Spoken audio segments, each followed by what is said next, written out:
Hey everybody, this is Scott, the host of the Sunday Morning Coffee Podcast. I would like to invite you to support the show through our Patreon page at patreon.com/smcpod.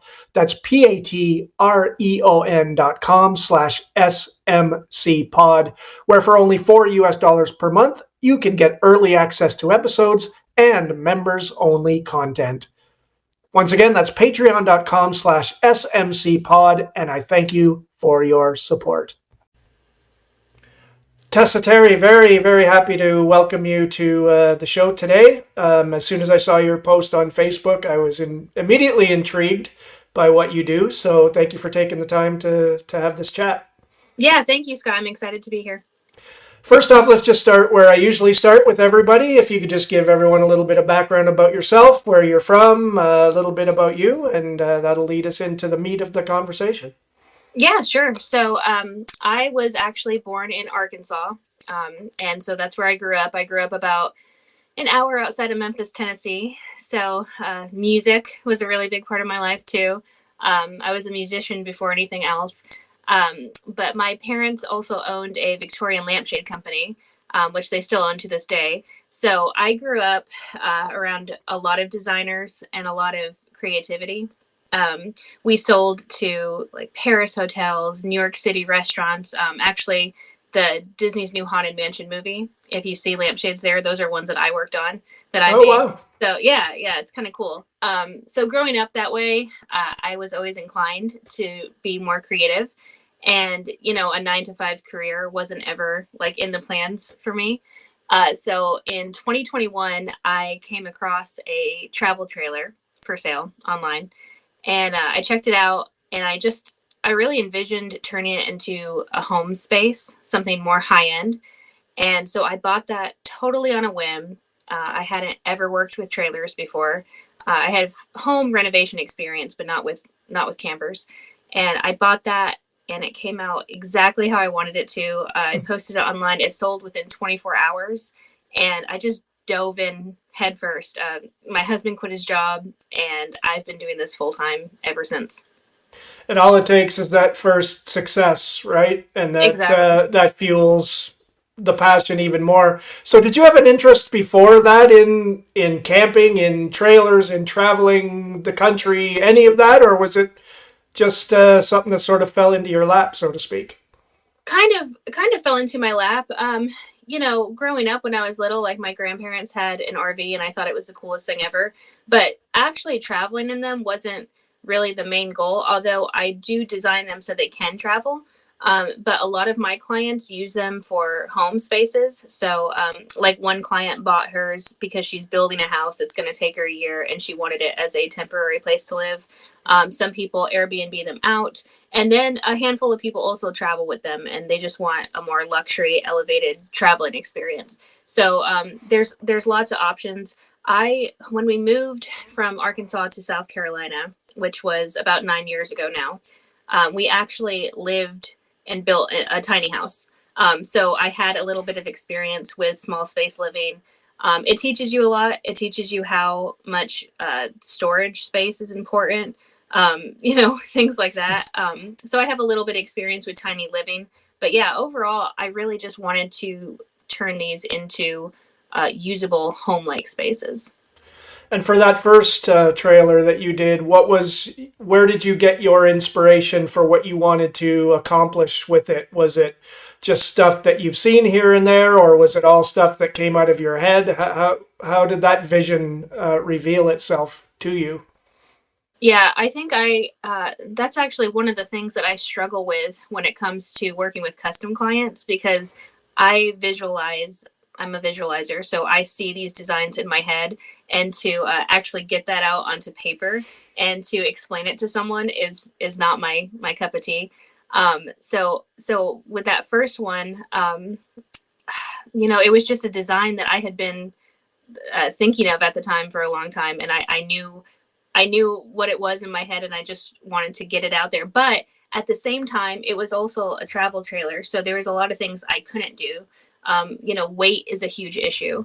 Mm-hmm. So everything that you put into the RV has to go through the front door, and you're talking 24 inches to 30 inches wide.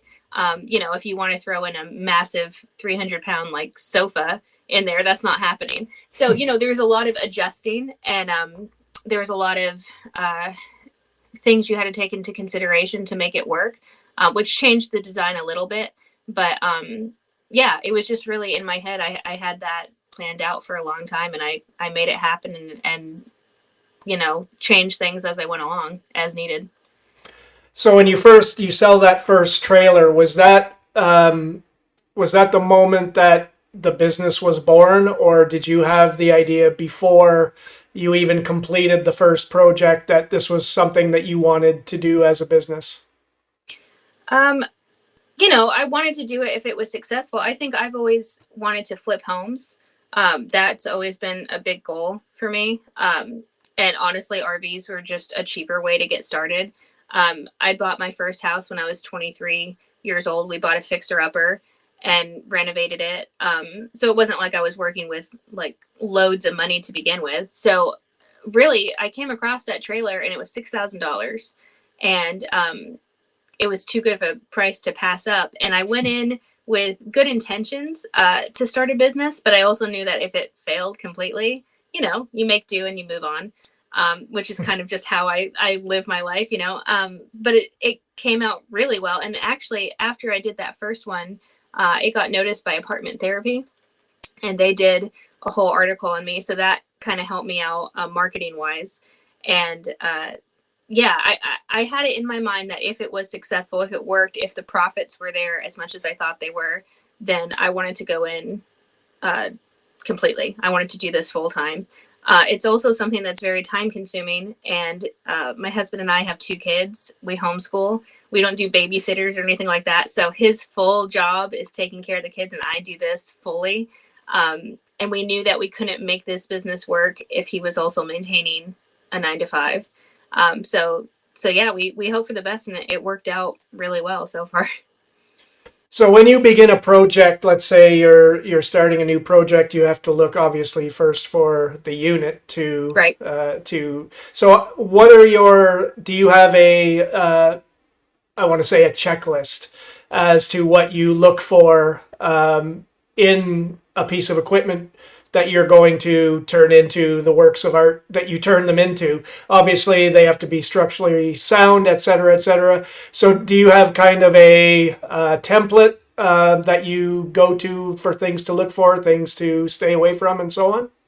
Yeah, I do. I definitely do a thorough inspection before I buy anything. So I know plenty of people who upgrade RVs, and they don't mind buying ones that need a new roof, that need a whole new floor.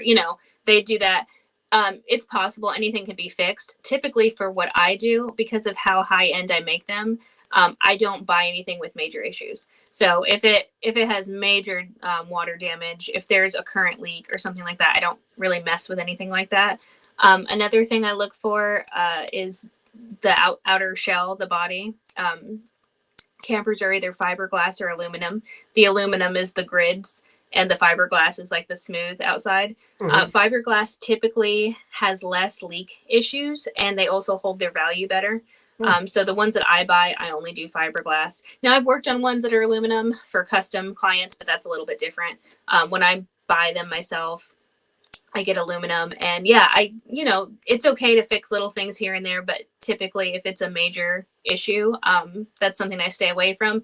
Once I get past that point, the most important thing for me is layout. If it's a horrible layout and it just feels really, really cramped, I don't typically go for those things. I have to really like the layout, and I know I can go from there, work with that. Does that get to a point where you have, some people are Ford people, some people are Chevy people, some people are whatever? Does it get to the point where you have, makes and models that you know are going to be right for what you want to do and that you gravitate towards, or is it just kind of whatever comes up, whatever's available? Yeah, there's ones that I prefer. I tend to work with Forest River a lot.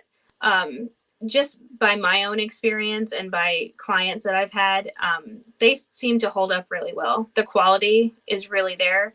I went to a camper world a couple months ago, And I was looking at all these brand new ones, like 2022, 2023 campers, and they're just, a lot of them are made so cheap Mm, anymore. I mean, the cabinets are, you could punch a hole through them almost. They're just made really low quality. So you can tell when you walk in what's good. I like Forest River. I like sticking around 10 years old. I typically I don't buy like vintage campers. That's not really my thing. But I notice there's a few years like 2007 to 2009, and then 2014 to 2017. A lot of campers were made pretty good quality during those years. So I like sticking around there for right now. But yeah, I don't have anything bad to say about anything in particular, but I do really like Forest Rivers. And usually, though, when it comes to like the Ford Chevy thing, like you were saying, mine are so transformed at the end of it that it really doesn't come down to right. make and model. You know what I mean? But quality wise, I do like Forest Rivers. Yeah. That's what I was sort of meaning in terms of, you watch a home renovation show and they always talk about the bones of the Yeah, house, for having sure. good bones, or so that's kind of where I was going with that. Now let's Yeah. talk a little bit about the process. So you said initially you bought one, you did your thing, you sold it. Is that typically how it works for you, or now has it sort of transformed into people come to you and say, we want this, can you do this for us? How Yeah. does the business side of it work in terms of that process? Right. So typically I do that. I buy them, I own them, I do my own design without anybody say, and I sell them, similar to flipping houses. Hmm. I do custom work as well. Since I've started in 2021, I have done 5 rigs completely of my own doing, my own designs. I own them and I sold them. And then I've done, man, 3 or 4 custom jobs since then. I'm kind of at the point in my design career where if someone comes to me, which I get this a lot, I get a lot of people wanting me to take their RVs and renovate them. If they want a style or something that's just totally off the wall and different from me, what I do, I don't really do those. I think I'm at the point in my career where I stay closer to my own designs and stay true to my own designs. So usually, if I do take on clients, I'm very selective about them, and they typically pretty much like what I do already. And so, yeah, there's customizations, there's personalizations that I do, but it's not like a totally different style. Right. Um, but yeah, I do personally just kind of like buying my own thing and doing my own thing best. Yeah. Well, and as you go on and get more established and, your work becomes more known, that gives you even more freedom to do that because people are obviously buying them because of what you do. Right. It's not such a thing where you kind of have to get that sale to make that money. You have to sort of give up some of your Exactly. own creative freedom. So that's great that you're at that point where you can do that. So before we continue with this, I have to comment on your T-shirt. Oh yeah, I just Ramones. my favorite band of all time. So Oh my yeah. eyes. I saw the RAM. Your jacket was a little closed. I thought, oh, could it be? It's gotta be. So yeah, It's kudos Ramones. on the T-shirt. My favorite Thank band of you. all time. So I typically listen to, when I'm working, I have my Echo device in there and I listen to music all day. All I listen to really is like 60s and 70s and like 80s music. That's typically what I stay by. So yeah, Awesome. Ramones is good. That's great. Yes, they Yeah. definitely are. So now you're establishing this business. As we know with any business, the more you do something, the more systems you come up with. Like we talked about earlier with the checklists of do's and don'ts and so on. Um, Mixing that with a highly creative medium such as what you are doing can be a bit of a challenge because you want to have these systems, but you want to have obviously the freedom for creativity in there as well. Do you ever find any clashes or conflicts between the creative side and the sort of business side of it? Because we know that sometimes when you get into creative business, the business and the creative can clash at times. Do you ever run into any problems with that, or does it all run pretty seamlessly together?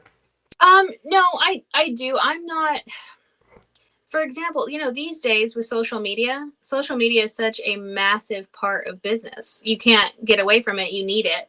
It's not a Hmm. bad thing. It's a thing. And for me, I'm not great at social media. I'm not one to like enjoy posting every day, and like, I forget to film myself 90% of the time. I'll do a whole thing that I could have done it before and after, and I was just like, "Oh, I forgot about that." So yeah, the marketing part of it is always it's another full-time job.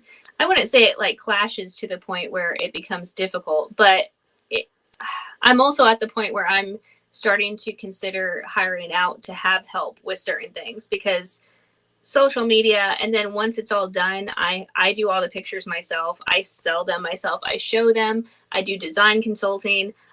I'm doing a lot, and I think really what it boils down to is a burnout, and you have to be really cautious of that you don't burn out, because it's a lot on one person to manage. Hmm. So I think I'm getting closer to figuring out a solution to that. But yeah, that's definitely something that's difficult. For sure, I can speak to that even, with my own little podcast here. I can speak to the fact that my favorite part is talking to people like you Yeah. and, to people that have written books or people that have, do this or that. And then it comes time to having to edit it and put it Right. together and write the episode description and blah, blah, blah. And it gets tedious It's and a whole nother job. it Yeah. is, yeah, Yeah. and like you said, if you are getting to the point where you can have some help with that, so that you can concentrate on what where your biggest talent lies, which is obviously in the creative aspect, Yeah. that will just make it that much better for you as well. Exactly. Yeah. For sure. So, speaking of the social media side of it, what are your platforms that you go to the most? Because obviously it's a very visual thing. Yeah. It's not a Twitter thing, for example, Right. where Right. it's more of an Instagram, Facebook kind of visual thing. Are those the platforms that you sort of stick to, or we So know TikTok is big for people yeah. your age as well. So Ugh, my do I look that young? No. I don't know how to work TikTok. I try. I do have a TikTok account, and yeah, I don't update TikTok as much as I should. I actually really focus on Instagram mainly. So my day to day, like before and afters, I throw some tutorials in there when I have something for sale. Just like a regularly updated social media is Instagram for me, which is Alchemy RV Renovations. I have a website, which is alchemyrvrenovations.com. I don't update the website regularly, but when I do have something new for sale, that goes on there. I have a newsletter for people who are interested in ones coming up, so they get notified first when I have something for sale. Like I said, usually my stuff sells pretty quickly within hours, so that helps out people who are interested before. Right now, though, I am working on doing my Facebook, getting that going more. I actually have a page on Facebook, and I get notifications every day of all these people following, and I have like nothing on there. So I'm like kind of desperate right now to get that going. But yeah, for right now, Instagram is my main thing that I use. and how helpful and have podcasts been? Because obviously that's where I found out about you, on a Facebook podcasters group, and I know Yeah, you got really good response from your posts. yeah, way more than How has that been going for you? great. I've been enjoying it so much, but I'm also new to it completely. So the reason I got on that group was someone recommended it to me, and I really did not expect that post to blow up, which it did. And I had a lot of people ask me to be on their podcast, and I was really picky about which ones that I wanted to be on. Well, I thank listened to you. them all. Yeah, yeah, absolutely. No, I listened to them first. There was a lot that I said no, thank you, kind of to, just that didn't really fit with who I was as a person. But yeah, no, podcast is great. I think I wanted to jump into that because I just had a TV interview a couple weeks ago, which made me so nervous. Oh my God, I'm not a TV person. I've had some producers reach out to me about the potential of a show. I don't know. I have a lot of anxiety about that, like big Hmm. time. and I just wanted to kind of get out there. I'm a firm believer that there's growth in things that make you uncomfortable. So, doing this podcast thing, it's a little bit easier than a TV show, but it's still something to practice with, and I've been loving it so far. But I think you're actually you're the third podcast that I've been on so far. So I'm not like a seasoned pro at it yet. Including the one that didn't get recorded the first time. Yes, I know. That was so funny. Oh my God. We went through a 35-minute podcast, and at the very end, she's like, okay, it went good. And then she realized she didn't hit record. I've been there. I've been Yeah. there. Yeah, I did this. I started this podcast years ago and then sort of gave it up and decided recently to start it again. And there was one interview back then. It was about an hour, and I realized at the end, didn't hit record. So, oh Oh my God, it's man, the I most feel like other people. embarrassing thing in the world. Because I then you know. got to tell the person, like, sorry, you just talked for an hour. Yeah, Were not they were cool. they were they cool with it? Like, They were they were nice cool about about it? it. Okay. Yeah, they were cool about it. But Okay. I'm one that I really take that to heart when I screw something up like that. It really, like, I get down on myself. So it took me a while to get over it, but all Yeah. these years later, now I think I'm okay with it. So Hey, it it's all not worked easy. out in the end. Yeah. That's Yeah. right. I was going to ask you about the interest in the TV show because I don't know what your thought process obviously is. You mentioned your anxiety about doing that kind of thing, and that's Hmm. obviously understandable.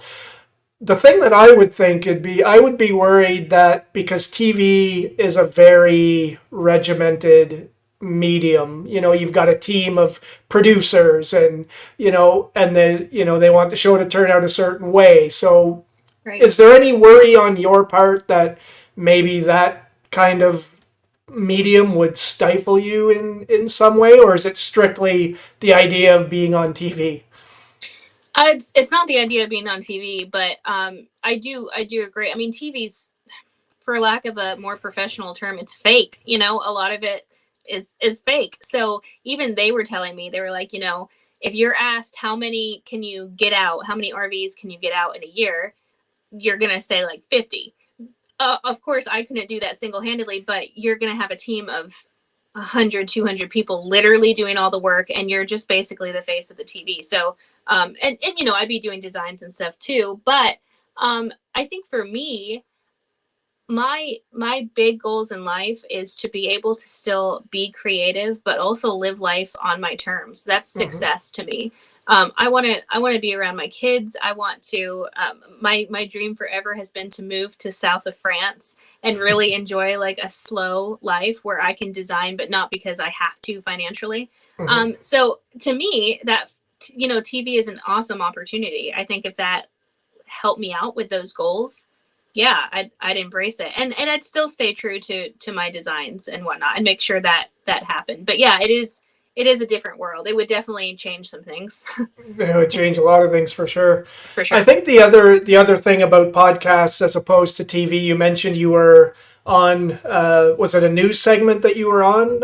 It was, And so yeah. it would have been about what, 5 minutes, 10 minutes, something. Yeah, it was like it's a segment on the local news on the East Coast, Grand Strand. It's like 4 minutes long.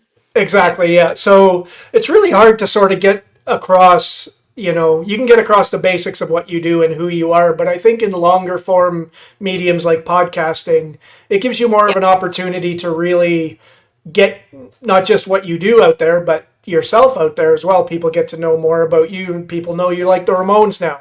So Yeah. I Exactly. wouldn't have known that on the news segment. so Yeah. so I think these kind of mediums are like podcasting. It's incredible because there's no time constraint. I don't have to hold you to 10 minutes, 15 minutes, 20 minutes. I can talk to you for 5 hours if I want to, and if you're not bored of me by then. But Yeah. I'm not saying this is going to be 5 hours, by the way, so don't get too Yeah. concerned. But yeah, I think it just lends itself to a more honest, genuine conversation that lets people get to know about you more. For sure. I think that businesses that prosper versus businesses that fail, the difference is not only uniqueness and quality, but it's because you get to know something about the owner, about the person doing it, or the people behind it. So I love podcasts for that, because I feel like my audience can get to know me a little bit better, more than just, I turn RVs into luxury tiny homes. You mentioned, and it was actually going to be one of my questions. about how many you get out in a year. So how many on an average year will you do? Um, it's a good question because I have never like there's one that I did, and I from the day that I bought it to the day that I sold it, it was 4 months. But I also went and did a huge road trip on the West Coast. We took our kids to Disney World for a week and a half. We took almost 2 months of traveling in between there. So we do that a lot. We try to prioritize traveling and stuff. Hmm. I think if I never stopped working on it, those things could take me like 2 months. It depends on the size though. I've had fifth wheels that are huge that there's no way I can get them done in any less than 4 months.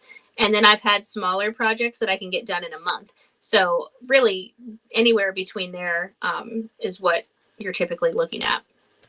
How much traveling is there involved in the actual business itself? Do you find most of the vehicles that you're going to be working on locally, or are there some that you have to go some distance to get them just because you feel that it's the right one for that particular project?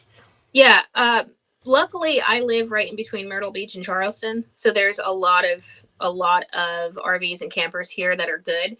The most I've had to drive for one, so I actually hire out to do that. I get someone to bring them to me, but the most I've had to drive is like 3 hours. Typically, I get them around here about around an hour or two away. So it's not too big of a deal. If I was having trouble finding them, then yeah, I would definitely be traveling more than that. But I get a little bit lucky being in the area that I'm in. Lots of people are into recreational vehicles, so they're easier to find. Hmm. Now we know about at least here in where I am in Canada, I'm sure it's the same thing down there. We have a lot of issues around housing shortages, Hmm. and the expense. The real estate market is ridiculously expensive these Oh yeah. days. For home to buy a home, to get an apartment, it's all crazy. Do you find that has that had increased interest in what you do? People wanting, they either can't get into the housing market or whatever, and they decide to go this way. Have you seen an uptick in interest because of that kind of issue?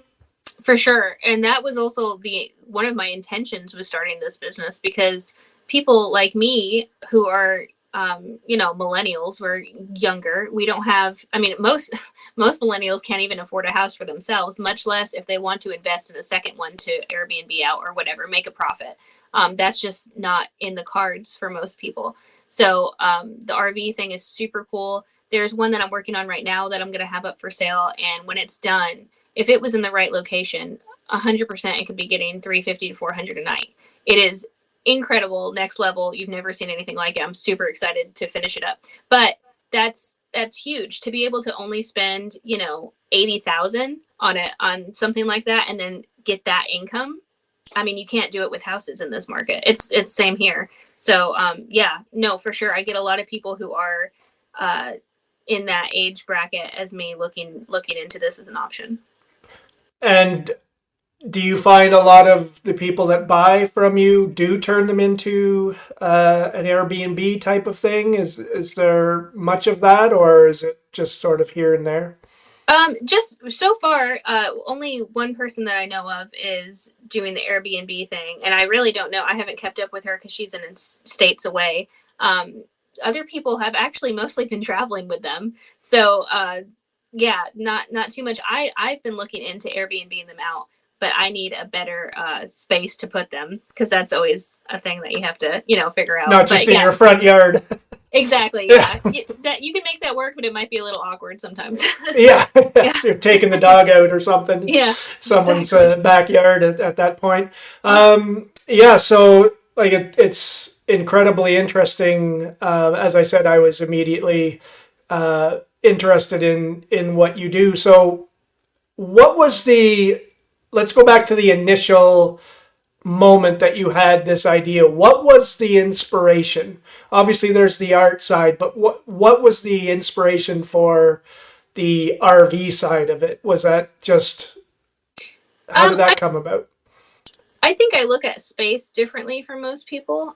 When I was a little kid, I remember being tiny, And every room I walked into, I would literally redesign it in my head. I Hmm. mean, I did that my whole life, and it wasn't until I was a grown adult who was married with kids that I realized not everyone does that. I thought that was just a thing you did. Um, you know, I've always been interested in making spaces something unimaginable, and I think with the RVs, I thought about New York City like apartments and how they could be millions of dollars, but the square footage is what 300, 400 square Hmm. feet. They're not impressive square footage, but they're impressive spaces. Oh my goodness. And so with the RVs, the potential that was there is crazy. I mean, you have the same space that you have in $1 million apartments. Why can't they look the same? And then what was surprising to me is when I looked online to see who else was doing this, people were renovating RVs and upgrading the spaces, but they still felt like a camper at the end of it. A lot of the ones that I saw, no one was really honing in on the fact that you can make them look like homes. And I found out later that's because it's a long process. There's a lot of things to take into consideration to turn them into like home like spaces. But like I said, it was the potential was there, and the first one I didn't know if I could do it, but I wanted to at least give it a try. Now I know when I go back over my older podcasts, even from like I just restarted this year. This Mhm. is you'll be episode number 18 or 19, I believe. I kind of lost track a little bit, but I go back over the old ones and think, oh my god, I'm terrible at this. What was I doing? Do you ever look at your old projects and critique them, from back then and say, oh my god, what was I thinking here? Oh yeah, yeah, totally. I mean, the first one I did, I think it was cool looking, but the style was just way more all white, more country looking, really, than anything I ever do now. And like I said, it was because that one was specifically a learning. You had to learn, you had to adjust your design, and I was still learning everything. So yeah, yeah, the first one, definitely not what I look like now, design wise, but it came out pretty good for what it was. So is it a chicken or the egg thing where you have the idea for the design and then you buy the unit to work on, or do you usually do it in reverse? What comes first in that regard, or does it I'd say depend? I'd say it's 50-50 because there have been ones, actually the one that I was just talking about that's going to be 80,000 and it's huge and it's super cool. That design I've had in my head for a couple years. Hmm. The bedroom has a really high-end wallpaper in it that I actually put in my own home. So there's bits and pieces of designs that I keep in mind and I hold there and I wait for the right space.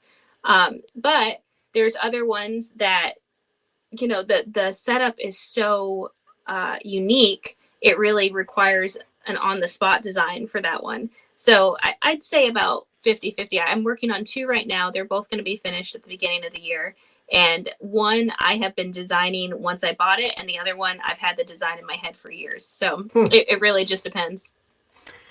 Now let's talk about the process from the minute you get you get the vehicle in your possession.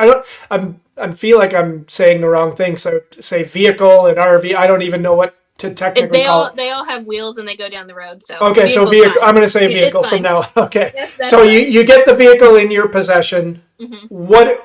Let's go through that process. What are the first steps that you will take generally with a vehicle when you receive it? Well, the first part is my favorite part, which is demo week. And I literally go in and rip everything out. So all the floors are gone. All the furniture has to go, which is not fun, by the way, for the furniture because they are some heavy pieces Hmm. of furniture in there. All that goes out. The mattresses, um, light fixtures. I'll take light fixtures out.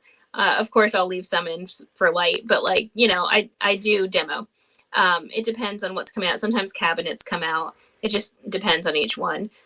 So that usually takes a good several days, a week.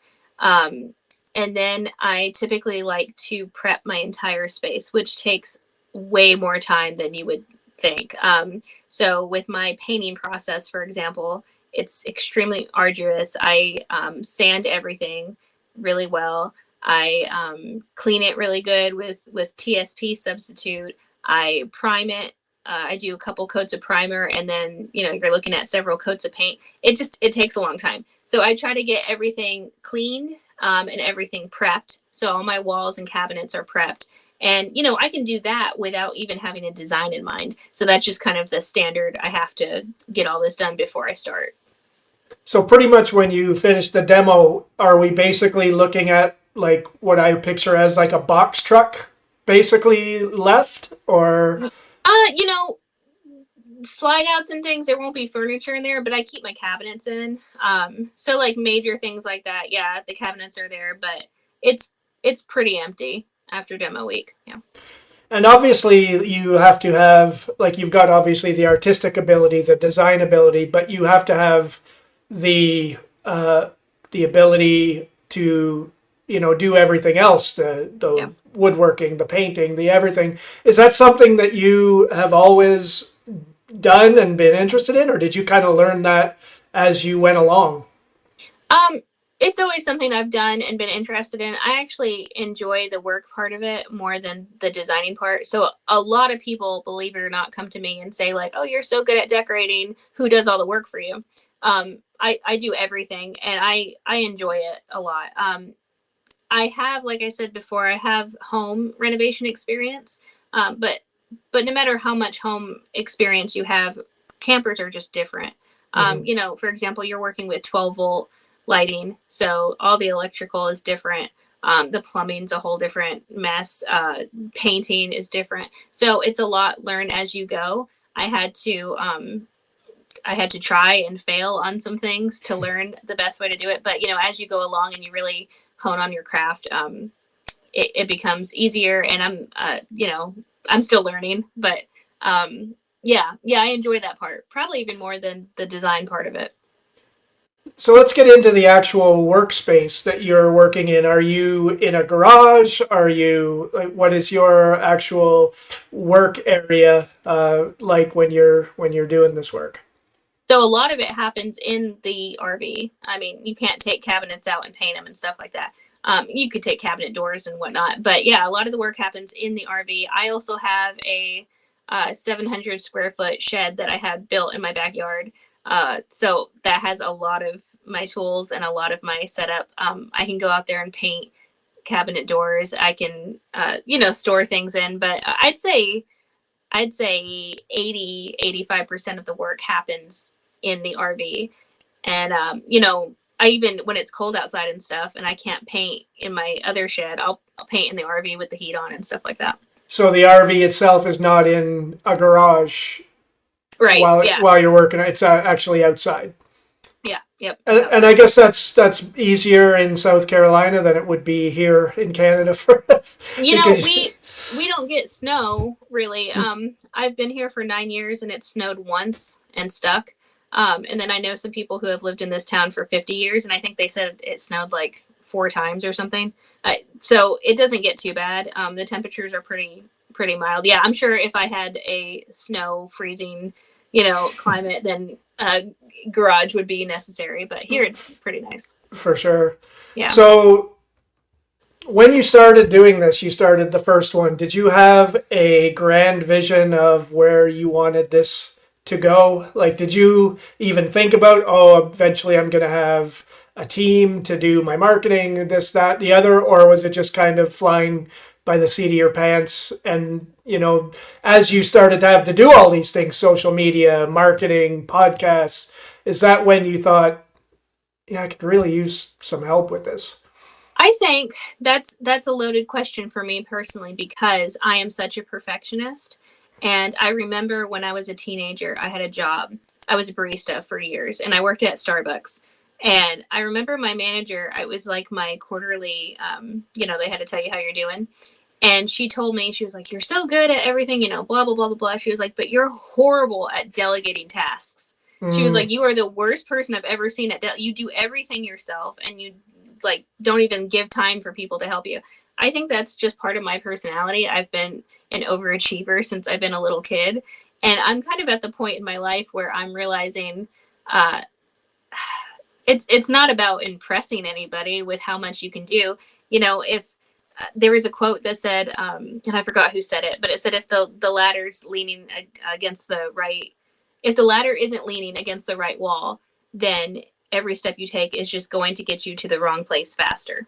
Mm-hmm. And I'm starting to realize that more as I get older. I think avoiding burnout and being healthy mentally is more important than being impressive to people. So yeah, when I started it, I definitely started it with like I could do everything myself, and now I'm realizing I can actually do more and accomplish more if I had some help. So that's kind of the stage where the transition stage I'm at right now.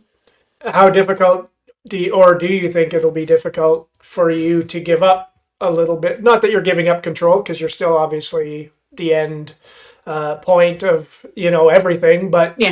do you feel that are you the type of person that would have some trouble giving up control of certain things? Yeah, I think so. I think just like in my own head, I would have a little bit of trouble there, but I also have to look at the greater good of it all. So I think I manage through it, but it would definitely be an adjustment period for me. Yeah, I think when we're doing 50 different things, each of those different things can suffer because yeah, we're doing so many different things that we don't have the energy or the time to commit to all of them. So, for sure. I think if you were to give up some of the social media and so on and give you more time to concentrate on what you do best, Yeah. in the long run, I think that's going to benefit, everybody for sure. For sure, yeah, and it's not just the business for me too. I mean, even having kids and homeschooling and doing everything I do, that's just the business part of it, much less my own life. So yeah, help is definitely a good thing instead of looking at it negatively. I think looking at it positively definitely helps. Now let's talk about the family side a little bit because I'm Sure. intrigued about your husband and the arrangements that you have, which are obviously working Yeah. well. How did that come about? Was it his idea? Saying, "Hey, Tessa, maybe if I did this, this would help," or was it a discussion that you had to have together? And what was he doing before this whole venture started? Yeah. Well, I pay him 50 cents an hour. So no, I'm kidding. Oh, No, okay. I'm kidding. That's pretty generous. No, my husband and I are. I've never seen a married couple on the same page as much as we are, and I'm really fortunate for that.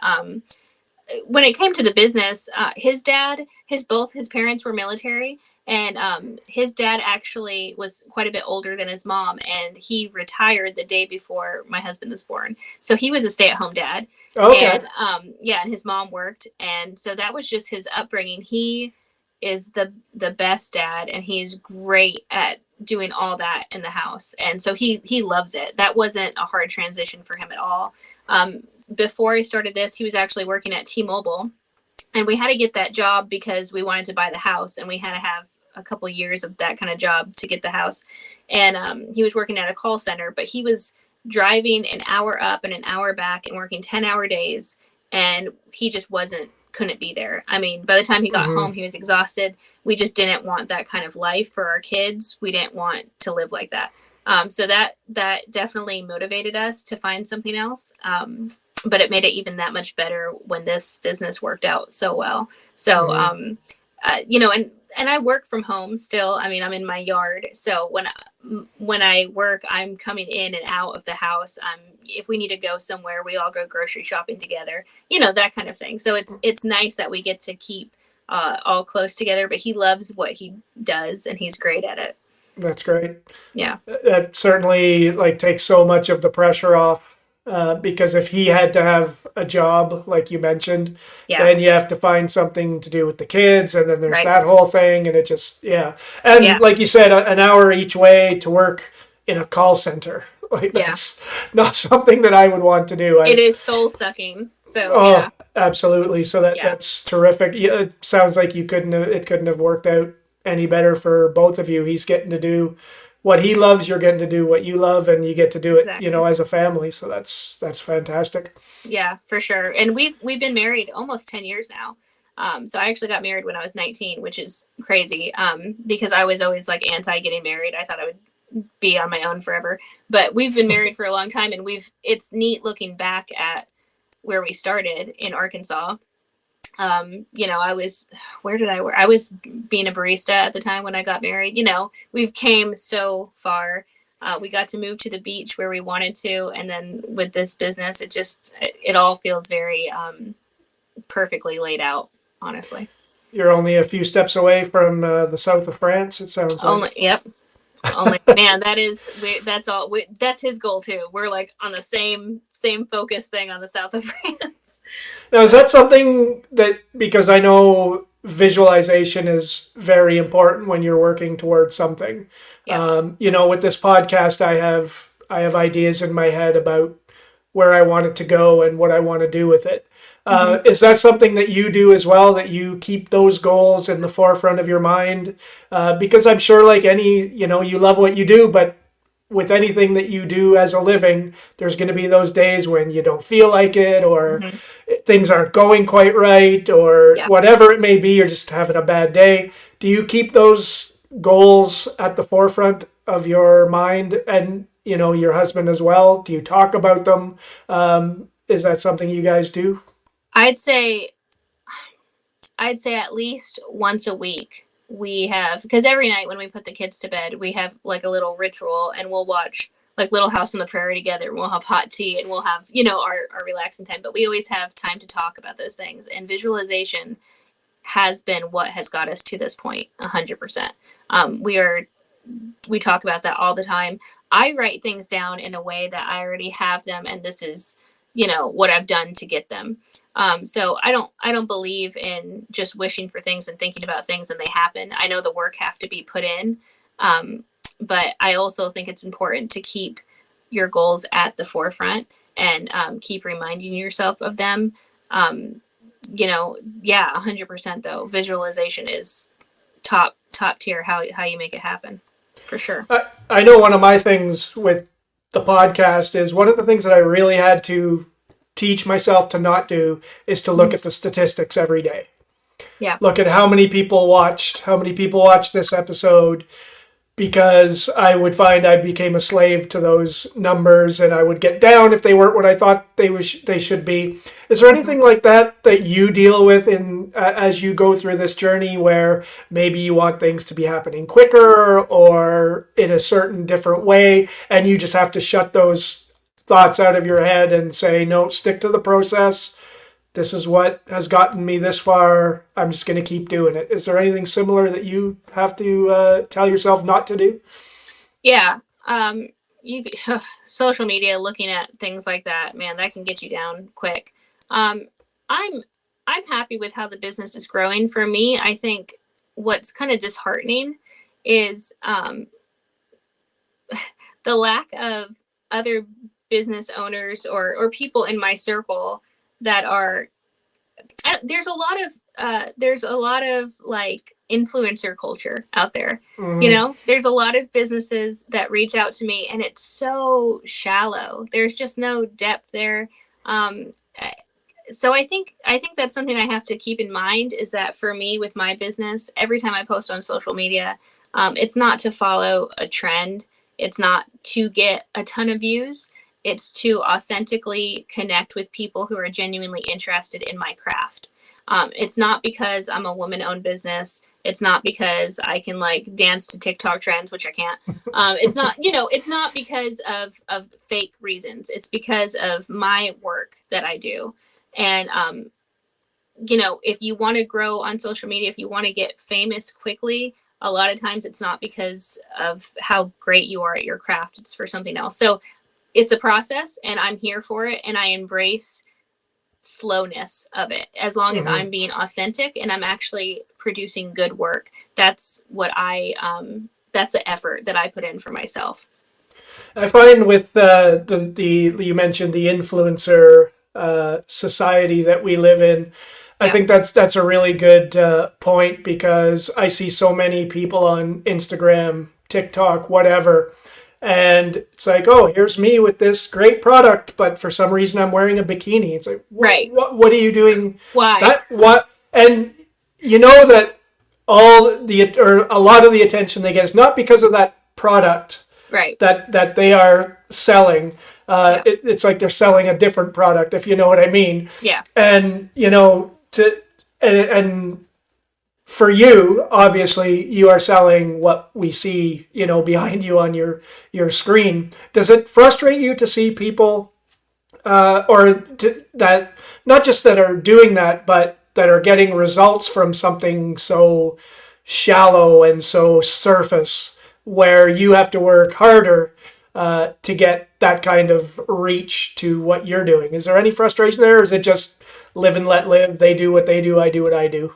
Yeah, I think if you live in a frustration space, if you're mad at other people for doing things like that, I think that just takes up energy, and I think it just takes up I notice it on a small scale when I wake up and I'm in a bad mood and I am just not doing great positively. I attract people who are negative. I Mm-hmm. attract bad things happening, little like extra stubbing my toe on things, little things. And I think that's how the universe works on a large scale too.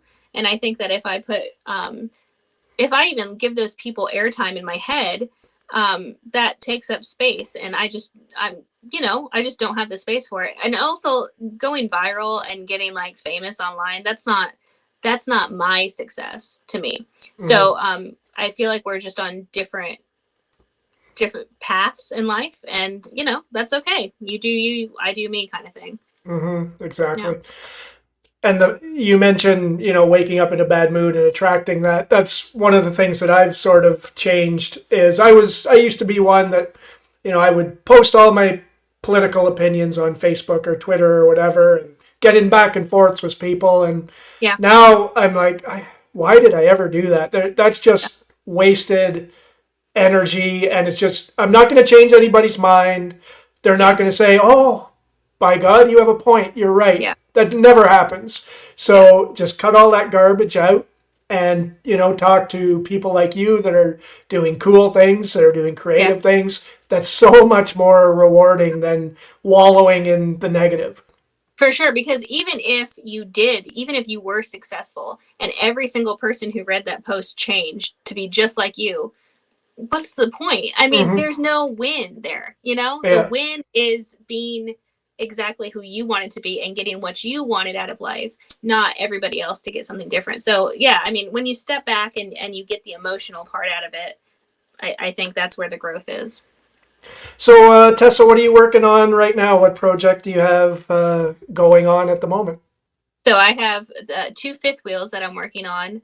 I'm also, like I mentioned, I do design consultations and stuff like that. So um, along with the podcast going on, I have a lot going on. But the big fifth wheel that I have that I've been working on that will be around $80,000. It is almost 500 square feet. This thing has a kitchen island. It has more storage than most home kitchens. It's crazy. Wow. Yeah, that one will be up in January for sale, and then my other one will be up in February for sale, which is also a large fifth wheel. It actually has a walk-in pantry, if you can Good get Lord. over that. Yeah, yeah. So it's super cool. I'm excited about them. Even for people who aren't in the market for buying them, I'm just excited to put the designs out there because I haven't seen anything like this before. So it's exciting. So, how does it work when you have two on the go? Is it, you know, today I feel like working on this one, tomorrow I feel, or do you have it specifically scheduled in some way? It's less impressive than it sounds. Yeah, no, I'm not organized when it comes to that. I am kind of just sporadically working on them. I think because I'm so close to getting one done.